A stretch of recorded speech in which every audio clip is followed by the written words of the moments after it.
In this video, I'll show you how you can restore your MetaMask wallet. So I'll show you how you can get back into your wallet if you've lost access to it, for example. I'll show you how you can restore it with your 12-word phrase. So we'll go to my computer and I'll show you what you need to do. Okay, so here we are on my computer. Now I'll walk you through the steps to recover your MetaMask wallet. So go to your extensions and just go ahead and open MetaMask.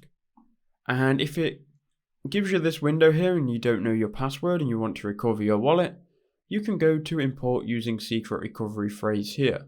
That's going to reload and open this page here where you can restore your account with your secret recovery phrase. So go ahead and type in your recovery phrase. Now you need to obviously have your recovery phrase to do that. So you should have wrote it down before. Just go ahead and get the piece of paper out and write it down. So I'm going to write mine down now. And when you type out the word, I'm typing out the first word, then space, then the second word, then space, and then you're going to have to type it out without essentially seeing it. Once you've done that, you can choose to show it if you want. Actually, I didn't realize. Then you can go ahead and add in a new password. Once you've done that, go ahead and click restore.